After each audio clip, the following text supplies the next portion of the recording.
Votre voix en lumière, quand l'intuition devient direction.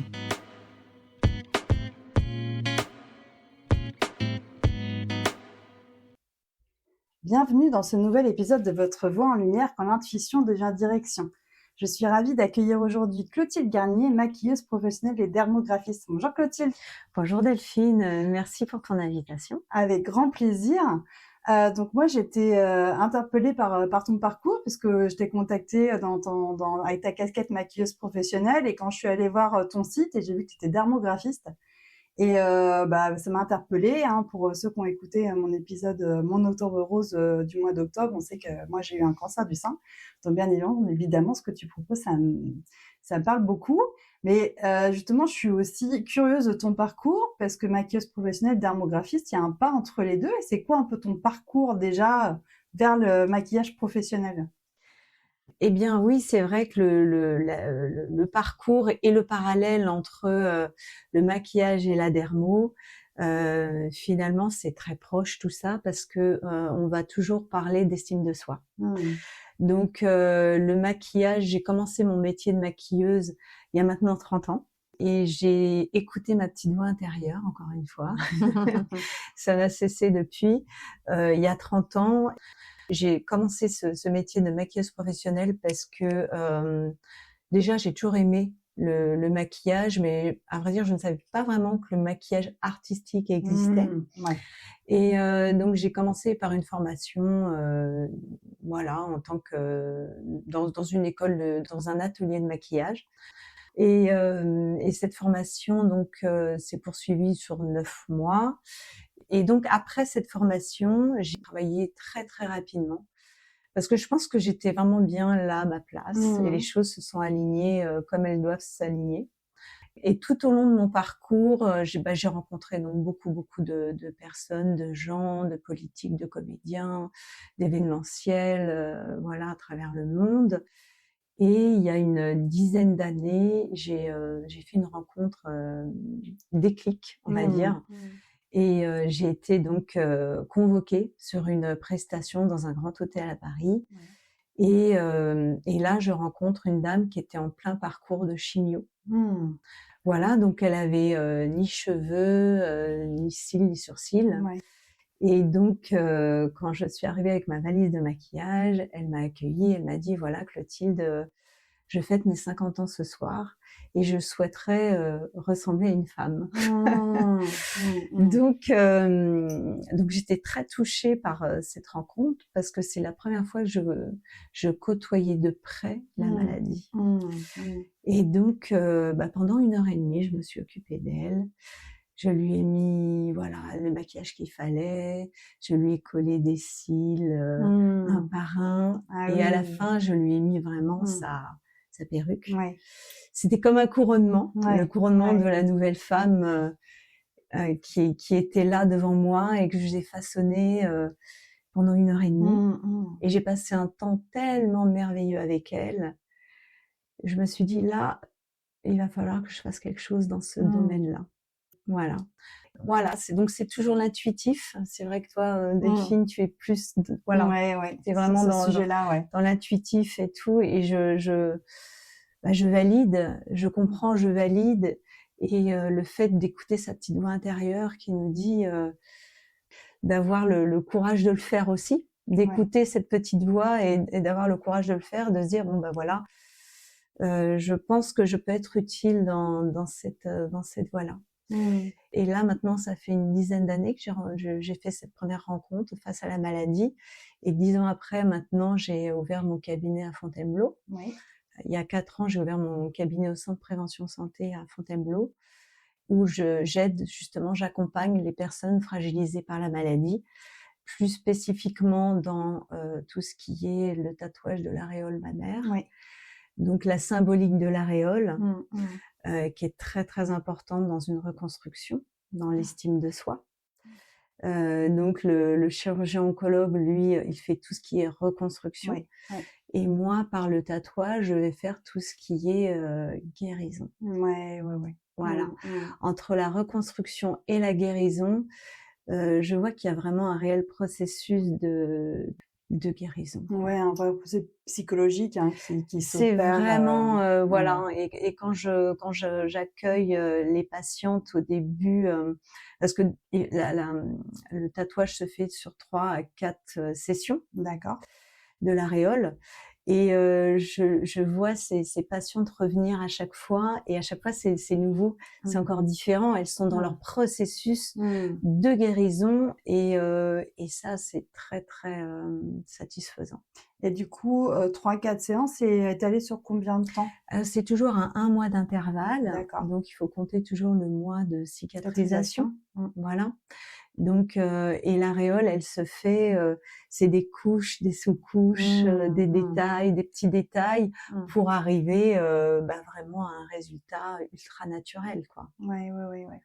J'aime bien ce que tu dis sur la reconstruction et la guérison, parce que c'est vrai que la reconstruction, quand on passe entre les mains du chirurgien, on voit on sait qu'à l'intérieur il s'est passé quelque chose, mais à l'extérieur on ne se reconnaît pas, quoi. Exactement. Et au final, dans le processus de ce que tu disais, de remettre même sur cette femme que tu as rencontrée il y a 10 ans les cils un par un, c'est vraiment y aller vraiment par étapes aussi. C'est par petites touches, exactement. Et le soin qu'il faut avoir, et l'écoute, et ces femmes, elles sont vraiment dans un sas où elles ont encore le pied dans le médical et l'autre dans l'esthétique, et de relier les deux pour pouvoir justement se reconnecter à son être féminin.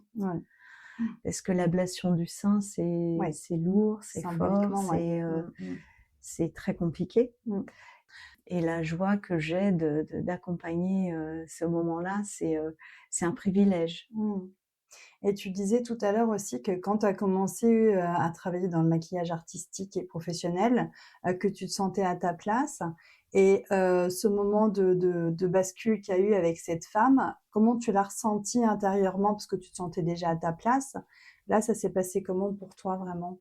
Mais je pense qu'au bout d'une vingtaine d'années de prestations de maquillage avec toutes sortes de personnes, peut-être que j'étais prête à accueillir cette autre façon de faire du bien. J'étais prête à accueillir la maladie, parce que c'est pas toujours facile. C'est sûr. Le maquillage tel que je le pratique dans un domaine artistique, médiatique et tout ça, bon, c'est un peu plus paillette entre guillemets. Mais ce travail, le travail est toujours le même quand même, parce que les personnes que je maquille, que j'accompagne, elles sont dans un sas avec moi. Et quand elles sont comme un personnage public qui vient le matin se faire maquiller, il est comme vous et moi, quoi. Il est avec ses problèmes, ses choses à traiter. Et c'est très très intéressant de voir cette personne qui se dévoile au fur et à mesure des coups de pinceau. Et quand elle se retrouve devant le miroir à la fin du maquillage, elle redevient ce personnage public.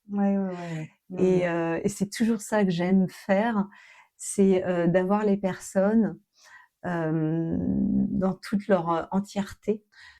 Et après, elles deviennent qui elles sont dans tout ce qui est public. Oui, comme une vitrine extérieure. Une vitrine extérieure. Au monde extérieur, mais toi, tu les vois déjà dans leur vulnérabilité. Exactement. Et c'est ça que j'aime bien accompagner.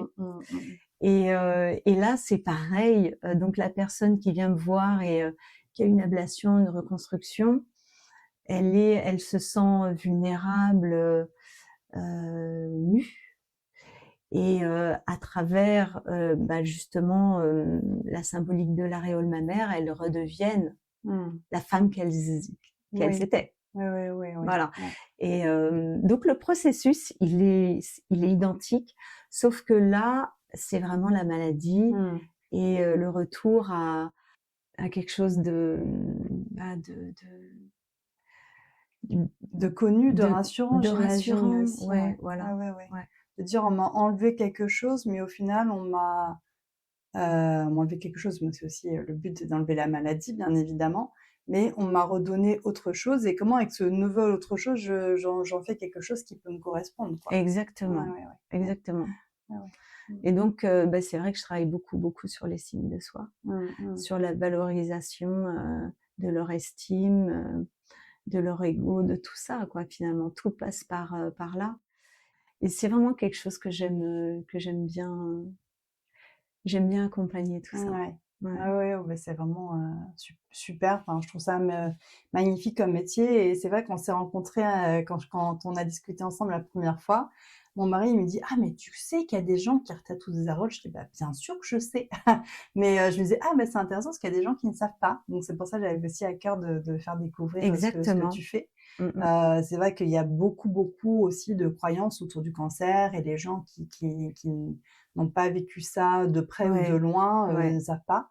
Que c'est vraiment des métiers, et j'ai envie de le faire aussi dans mon podcast, de mettre en valeur des métiers qu'on ne connaît pas. Ouais, complètement. Donc, c'était vraiment intéressant. Et tu disais justement tout à l'heure que toi, du coup, c'est le médecin oncologue Oui. qui donne une prescription au final aux patientes Exactement. dans le processus de reconstruction. Exactement, parce que bah oui, le but c'est de travailler donc en collaboration avec ces chirurgiens oncologues qui font ce travail justement d'ablation, de reconstruction, et on fait vraiment un travail, on collabore ensemble, parce que c'est vrai qu'une fois qu'elles se retrouvent avec un sein sans aréole, c'est pas toujours évident, parce qu'il faut savoir qu'on enlève l'aréole. Voilà, parce qu'on enlève tous les ganglions et tout ce qui est hormonodépendant. Donc, oui, donc c'est vraiment très important de trouver son chirurgien, le chirurgien qui nous fait confiance, justement, pour travailler en collaboration, quoi. C'est mieux. Et tu interviens uniquement au centre de ton cabinet, ou Oui. est-ce que tu fais des interventions aussi à Gustave Roussy, dans à les Marie Curie? hôpitaux?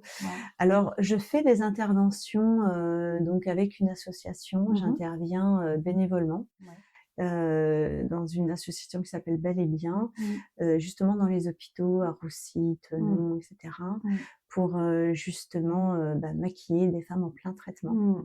Donc là, je reviens justement il y a 10 ans où j'ai fait ça. Donc voilà, c'est très drôle, hein, parce que c'est vrai que j'ai cette petite voix intérieure qui m'a dit, bah voilà, fais-le. Bah je le fais, et je reviens toujours à ça. Donc ça doit être vraiment ma mission de vie.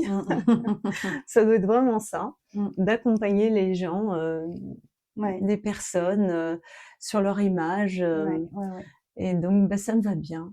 Ça me va bien. Et oui, donc ces ateliers sont très, très importants pour ces femmes aussi. Donc, ça leur redonne vraiment confiance en elles. Donc, j'allie vraiment le maquillage et le tatouage. Donc, c'est vraiment ça. J'avais fait il y a quelques années, parce que moi, au début, mon projet dans le coaching, c'était d'accompagner les personnes qui retournaient au travail après la maladie, notamment le cancer.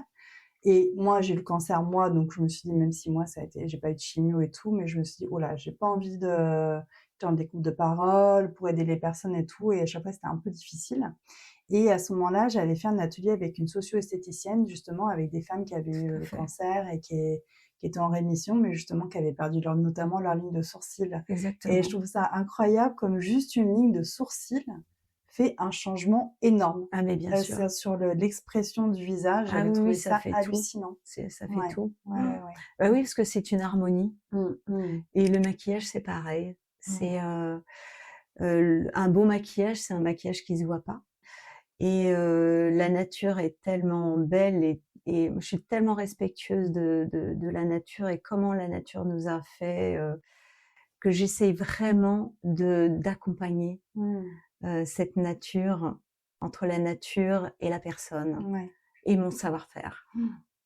La nature me comble, à vrai dire, de toutes ces beautés, les animaux. Là, je vois mon renard. Ton renard, et quand on voit le regard d'un renard, la nature est magnifique. Voilà, donc j'essaye humblement de donner ce que je peux à travers des ombres, des lumières, et voilà, redonner ces petites lueurs. Voilà. Et le mot que j'ai beaucoup, justement, j'avais déjà tout à l'heure quand tu parlais, c'est comme si tu révèles ce qui est déjà là.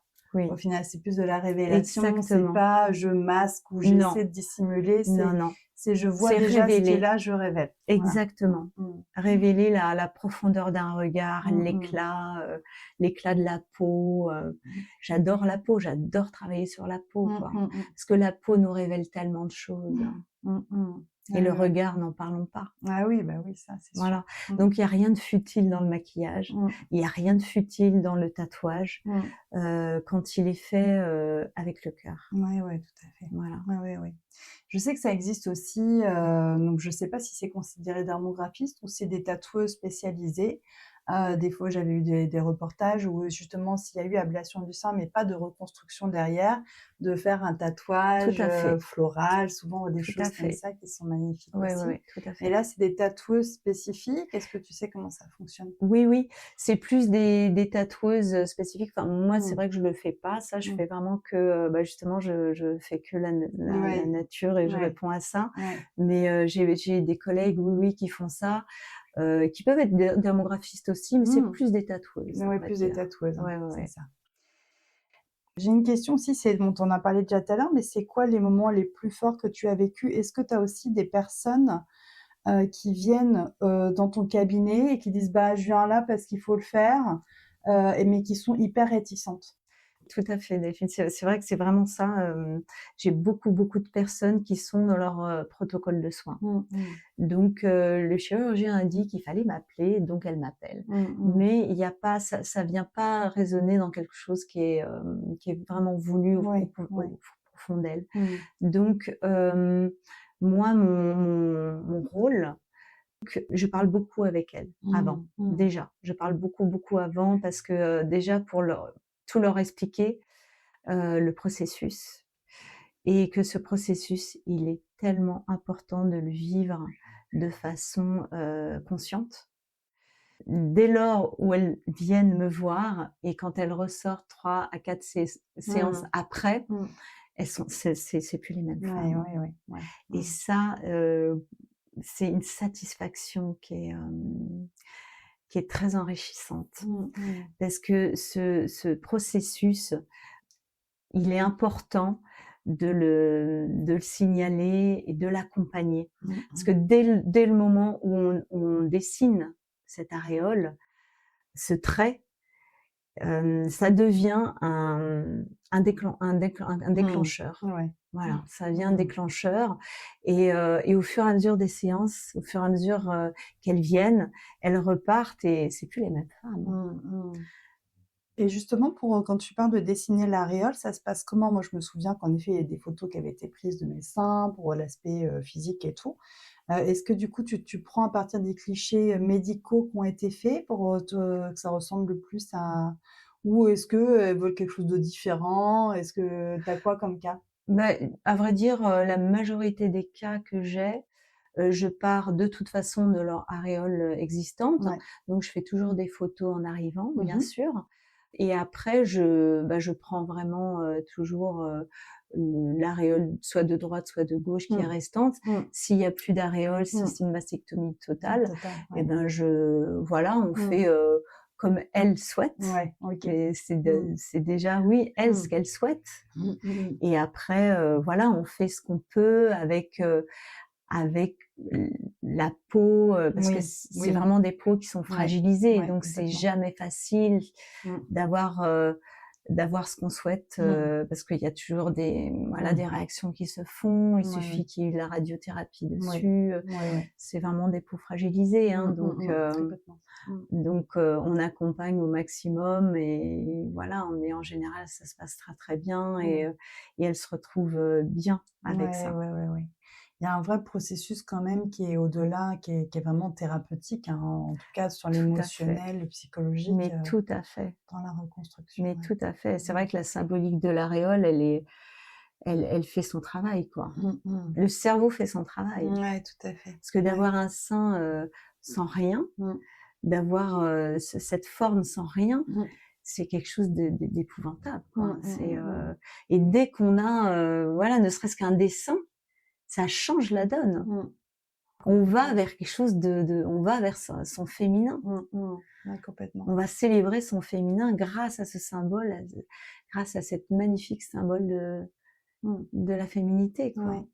Et je pense aussi qu'en plus, comme on vient te voir dans le parcours de soins, au final, et c'est vrai que pour l'avoir vécu et d'avoir des personnes proches de moi qui l'ont vécu, c'est vrai que quand on est dans le médical, on est très, très dans le médical. Donc moi, je sais que j'invite vraiment à aller voir des naturopathes ou sophrologues ou voilà, et les personnes que je connais sont très dedans, donc elles le font. Et je pense qu'il y a beaucoup de personnes qui restent que dans le médical. Et là, de se retrouver dans un espace où on va prendre soin de moi autrement, dans ma reconstruction et dans ma guérison, comme tu dis, c'est déjà ouvrir une porte aussi de dire je peux aussi sortir un petit peu de l'aspect médical et aller sur quelque chose qui est beaucoup plus profond en moi, quoi. Voilà, c'est ça, c'est exactement ça. Oui, parce que tout ce qui est médical, c'est la reconstruction physique. Voilà, après le physique, c'est certes, ça fait partie de la guérison, effectivement. Mais le plus important, c'est de guérir son estime, son âme. Et ça, c'est plus profond. Donc, et c'est vrai que j'interpelle vraiment les patientes à ce qu'elles fassent ce travail justement avec des psychologues ou avec des naturaux ou des sophros pour faire justement ce travail d'accomplissement. C'est très important. Très important. Et aussi d'être beaucoup entourée. Moi, c'est ce que j'avais parlé dans mon podcast, et c'est vrai que j'ai beaucoup de personnes autour de moi, d'être entourée de bonnes personnes, de ne pas rester à vivre ça tout seul, alors qu'on peut recevoir tellement d'amour, et ça aide tellement au processus aussi de guérison à l'intérieur de soi. Oui, puis on n'est pas toute seule. Voilà, complètement. Vous vivez toutes de façon différente, évidemment, mais vous êtes tous dans le même processus. Et voilà, cette partie, on se dit, mais pourquoi moi c'est vrai que tous, elles le disent tous. C'est pourquoi moi, qu'est-ce que j'ai fait pour avoir ça, et la veille de l'ablation et tout ça. Quand on part dans cette, c'est terrible. Et j'en reviens aussi à mes quand je fais mes ateliers de maquillage avec l'association, j'ai ces femmes pendant 2 heures et j'ai entre 6 et 8 femmes qui viennent faire un atelier. Et c'est drôle parce que finalement, c'est un atelier où elles n'arrêtent pas de parler finalement. Là, donc on parle de maquillage, mais après on parle de plein de choses. Mais toi, comment t'as vécu ça et pourquoi tu mets une perruque et moi pourquoi je mets un bandeau et tout ça. Et c'est vrai que ça fait des ateliers, c'est très gai, très très gai. Et on accompagne aussi la tristesse par des éclats de rire. Et c'est fabuleux finalement. De se retrouver avec des personnes qui sont passées par la même chose. Moi, je sais que j'ai 2 personnes proches qui ont vécu des cancers après le mien, et du coup qui m'ont contacté tout de suite, mais comment ça se passe, et si et ça, même si moi j'ai eu beaucoup de chance, ça a été vraiment un bébé cancer quand je j'ai pas eu de chimio, j'ai eu juste tumorectomie et radiothérapie. Donc je précise, tumorectomie, on enlève juste la tumeur. Mastectomie, c'est en ablation complète du sein. Je précise que nous on connaît le jargon, mais tout le monde ne connaît pas. Et c'est vrai que je me souviens, en tout cas, quand j'avais dit à certaines personnes que je connaissais que j'avais un cancer, comme il y a ce truc de tout de suite, tu vas mourir. C'est ça. C'est vraiment terrible. Et dans l'inconscient collectif, il y a vraiment quelque chose autour de ça. Alors que on peut très bien avoir un cancer, enlever la tumeur et puis vivre le reste de sa vie sans que ça revienne, quoi. Absolument. Donc, mais il y a beaucoup de croyances, et je pense que c'est important, et c'est ce que j'avais envie de faire aussi, de libérer la parole autour de ces sujets-là, parce qu'il y a beaucoup de croyances et beaucoup de peur. Et même si c'est un processus difficile, mais c'est important d'être accompagné sur le plan médical, sur le plan plus holistique, j'ai envie de dire, aussi, comme on disait. Et puis sur le plan amical, familial aussi. Très, pas très rester important. dans sa grotte tout seul, à vivre ça tout seul, quoi. Tout à fait. Et en plus, quand on parle d'une tumeur, tumeur. Oui, c'est vrai. Voilà, il y a plein de autour de cette maladie, il y a plein de plein de mots qui sont très très durs. Mais voilà, vous n'êtes pas toutes seules, mesdames, et il y a des podcasts, il y a des femmes comme toi, il il y a tout plein de merveilleuses petites fées qui sont là pour accompagner ces moments. C'est 60 000 cas par an quand même, hein.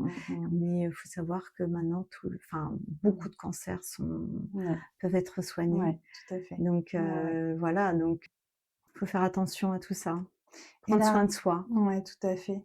Oui, hyper important. Et s'écouter, aller faire ses mammos aussi. C'est ça. Moi, je sais que au départ, cette mammo, je voulais pas aller la faire. Je me Oui. dis, oh, j'en ai fait une il y a 2 ans, c'est bon. Ouais. Ah bah oui, non, c'était pas bon. Donc, C'est fou, hein. c'est justement, là, je me suis dit, oui, je vais aller la faire quand même. Ah bah, j'ai bien. Et parce que du coup, je l'ai faite, c'était prise très tôt. Très tôt. Et j'ai eu une prise en charge qui a été très rapide et Ouais. j'ai eu le minimum syndical, vraiment. Ah ouais, c'est J'ai même fabuleux. pas d'attente ganglionnaire, c'est juste le carcinome, ils appellent ça, la C'est ça. tumeur, et Ouais. puis radiothérapie, et voilà. Donc, Fabuleux. donc voilà. Mais parce que je me suis écoutée. Bien sûr. Donc, faut s'écouter aussi dès qu'on sent qu'on a des signes. Exactement. Avant-coureur. Voilà, des rougeurs, le C'est sein ça. qui gonfle anormalement. C'est ça. Vraiment d'aller consulter. Exactement. Palper aussi. Palper, bien sûr. Ouais, et pas le Ça, faire c'est qu'au très mois d'octobre. important. Oui, oui. Le faire toute l'année. Le faire toute l'année. Par rapport à ton activité, du coup, qu'est-ce que tu fais? Qu'est-ce que tu fais le plus? Est-ce que c'est le maquillage professionnel qui te prend plus de temps? Est-ce que c'est plus de temps? En tout cas, comment est répartie ton activité à peu près? Alors là, je répartis mon activité. On va dire que le maquillage représente maintenant 60% de mon temps, Ouais, on va dire. d'accord. Donc c'était crescendo, évidemment, hein, ouais, parce bien sûr. que j'ai fait moult formations pour devenir dermographiste. Hein, Mm. J'ai passé mon CAP esthétique Ouais. en 2021. Voilà, donc tout ça s'est mis en place assez rapidement. Mais j'ai pris beaucoup de temps à devenir. Voilà, Ouais, parce qu'on ne ouais. devient pas dermographiste Ouais. comme ça. C'est vraiment une question d'expérience. La peau nous révèle tellement de choses, surtout sur les peaux fragilisées. Donc ça demande beaucoup d'expérience, et puis le fait que voilà, de pas avoir non plus ce syndrome d'imposteur. Parce qu'en passant de maquilleuse à dermographiste, en plus en n'étant pas personnel médical, il fallait vraiment que je passe par vraiment beaucoup de formations pour que je me sente moi-même légitime. Oui. Voilà. Ouais. Donc ça, c'était très important. Maintenant, j'en parle bien parce que voilà, j'ai quand même une petite expérience derrière moi qui va devenir de plus en plus grande, et j'ai à cœur vraiment d'accompagner le plus possible de patientes et de me rapprocher des hôpitaux qui sont ici dans le sud de Seine-et-Marne, parce qu'il y a beaucoup à faire. Et je me bats avec la Ligue, avec les hôpitaux pour justement pouvoir faire rentrer cet art du tatouage, de la dermographie, justement de faire entrer ça dans des parcours de soins. Ouais, tout à fait. Parce que c'est pas toujours encore évident. La socio-esthétique fait partie des parcours de soins. En revanche, le tatouage, ça devrait faire partie. Ça devrait faire partie. Voilà. Et qu'on voit l'importance que ça a dans ce processus de guérison, comme on disait. Mais oui. C'est essentiel. Oui, tout ce qui est soutien psychologique et esthétique, ça fait partie vraiment de la guérison. Oui, parce que quelqu'un qui peut faire très bien un soutien psychologique, mais qui du coup n'a pas toute cette dimension de se reconnecter à son estime de soi physique aussi, au final, on passe à côté d'un élément. Enfin, c'est comme si on en fait un, mais on fait que la moitié du travail, quoi. Absolument. Absolument. Voilà, donc c'est vrai que pour le moment, je fais, je dois faire 60% de mon temps, c'est du maquillage. Mais j'aime bien quand même garder mon métier de maquilleuse parce que, voilà, ça m'apporte beaucoup de joie aussi, de rencontres. Et j'amène ça avec moi, voilà, dans mes rendez-vous, voilà, qui sont différents, avec une approche différente pour les personnes fragilisées. Donc ça apporte des petites étoiles aussi. Oui, bien sûr. Donc c'est bien. Un peu plus de légèreté. Un peu plus de légèreté. Voilà. Et justement, comment tu gères émotionnellement? Parce que c'est vrai que moi, je travaille toujours avec des gens, quand même venir me voir en général, c'est que ça va pas. Comment tu gères toi ça aussi? Parce que bien évidemment, les personnes, comme tu dis, elles sont fragilisées. Comment tu gères ça pour toi, les émotions de tes clientes Ça, c'est quelque chose que j'apprends, Mmh. à faire, que j'apprends à vivre, que j'apprends à transformer. Mmh. Parce que c'est vrai que c'est pas toujours simple. Mmh. Bon, c'est vrai que j'ai quand même de l'expérience à travailler avec des personnes. En plus, le fait de travailler sur la peau, de travailler vraiment en intimité. L'intimité, ouais. Mmh. Bon, c'est quelque chose que je pratique ça déjà depuis longtemps. Et on ressent quand même beaucoup de choses, surtout, bon, je suis assez sensible quand même aux énergies des gens. Et l'énergétique, c'est quand même, c'est très important, c'est quand même la base de tout. Et effectivement, même en maquillage, des fois, je suis complètement épuisée au bout d'1 heure de maquillage parce que ça dépend ce que la personne elle apporte avec elle. apporte avec elle. Voilà. Donc, moi, j'ai beaucoup de... Donc, j'essaye de gérer tout ça par une vie qui... voilà, j'essaye de me nourrir de plein de choses, à vrai dire. Beaucoup de spiritualité, de sport, d'intérêt dans plein de choses. Et ça me nourrit et ça me construit. La nature m'aide énormément. Des bonnes balades en forêt. Voilà, c'est ça, pour aller nettoyer un petit peu et se recharger. Et se recharger, exactement. Donc le rechargement, il est essentiel. Quoi. Ça, et puis des petits nettoyages énergétiques de temps en temps, c'est très bien. Hein. Pour vraiment donner le maximum de bonnes choses aux personnes que je rencontre. Parce que c'est vrai que c'est une dimension qui est vraiment importante aussi, parce que si on veut prendre soin des autres, il faut prendre soin de soi d'abord. Ah là là, mais bien sûr, mais bien sûr. Et c'est pas égoïste que de parler de ça. C'est juste essentiel. Si on veut faire un bon travail, c'est justement être vraiment aligné avec qui on est, s'alléger de choses qui nous appartiennent pas, et vraiment être disponible à 100% pour la personne. Complètement. Et c'est pour ça que moi, je ne peux pas prendre beaucoup de personnes. Je prends 2 personnes maximum par jour dans mon cabinet à Fontainebleau. Parce que pour moi, ça serait trop. Tout à fait. Donc, de m'imaginer à l'hôpital en train de faire des aréoles une par une, je crois que je ne pourrais pas. C'est pas dans ma façon de faire.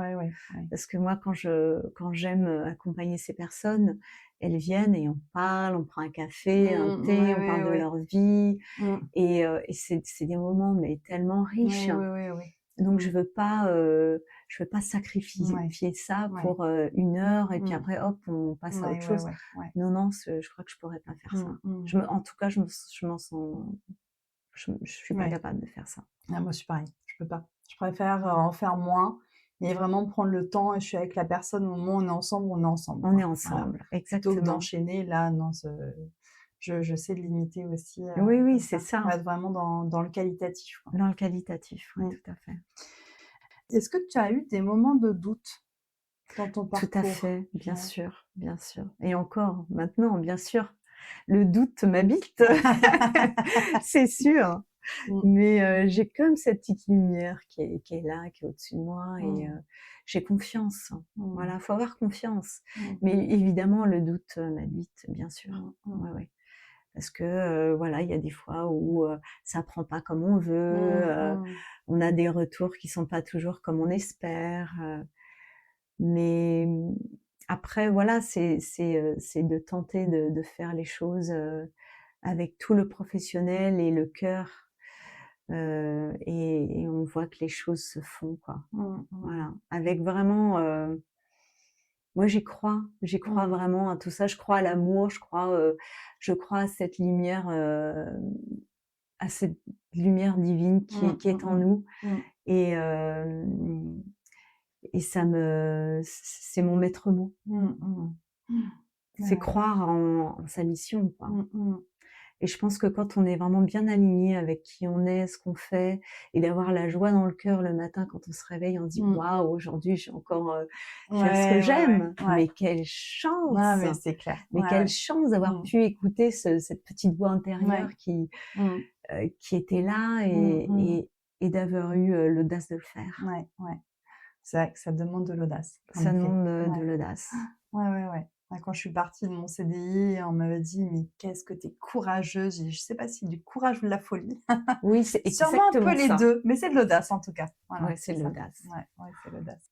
Et est-ce que tu as des projets pour la suite? Est-ce qu'il y a des choses que tu as envie de nouvelles formations? Est-ce que tu as des choses que tu voudrais faire prochainement? Moi, c'est vrai que je caresse un doux rêve, c'est peut-être voilà, d'avoir un cabinet dans un hôpital pour pouvoir permettre justement aux patients d'avoir une prise en charge un peu plus globale. Ouais. Mais je vais peut-être y arriver. Je vais peut-être y arriver. Et voilà, que les hôpitaux nous ouvrent un peu leurs portes. Ça serait quand même tellement plus complet. Oui, tout à fait. Ouais. De manière générale, et sur des sujets comme là, pour des personnes qui ont eu un cancer, mais aussi même au niveau de je sais que tout ce qui est natalité, périnatalité, tout ça, j'ai une amie qui m'a dit, mais pourquoi on ne fait pas rentrer, faire une espèce de pont entre l'hôpital et toute une approche plus globale aussi à côté, quoi. C'est vrai qu'il manque vraiment ce pont qui peut vraiment changer la donne pour les patients et quelle que soit la maladie. Oui, faire toute la différence justement exactement de considérer les gens en tant que personne. Les patients c'est bien, mais la personne c'est bien aussi. Ouais, c'est ça. Et de traiter la personne dans sa globalité. Et on manque cruellement de ça. Mais là, je pense qu'on est au bord de l'asphyxie. Donc, si on n'a pas ces ponts-là pour justement mettre un petit peu d'air et d'humanité et d'amour, c'est nécessaire. Oui, c'est nécessaire. C'est nécessaire, mais je pense qu'on va y arriver. Oui, je pense aussi. Je pense aussi parce qu'il y a suffisamment de personnes qui le veulent. Qui le veulent et qui sont complètement motivées par tout ça. Oui, c'est sûr. Maintenant, on a aussi des coupeurs de feu, pour tout ce qui est radiothérapie et tout ça. Donc, on commence quand même à avoir cette ouverture. Donc, j'espère que ça va pas s'arrêter là. Ouais, c'est ça. Et qu'il y a plein d'acteurs, de beaux acteurs, justement, pour faire de ce monde médical un monde un petit peu plus ouvert, justement, sur tous ces soins holistiques. Merci beaucoup Clotilde pour cet échange, j'étais ravie. Ça m'a beaucoup touchée. Je sens mon cœur grand ouvert. Merci. Moi aussi, j'ai beaucoup aimé parler de tout ça. Ouais, et j'espère que du coup, ça pourra aussi éclairer beaucoup les personnes qui peuvent se poser des questions sur tout ça, et ce qui existe, et pas forcément pour vous, mais en tout cas des proches. Encore un grand merci à toi. Merci et à je toi, partagerai les informations de ton Insta et ton Facebook avec plaisir. en descriptif de cet épisode. Merci Clotilde. Avec plaisir, merci à toi Delphine.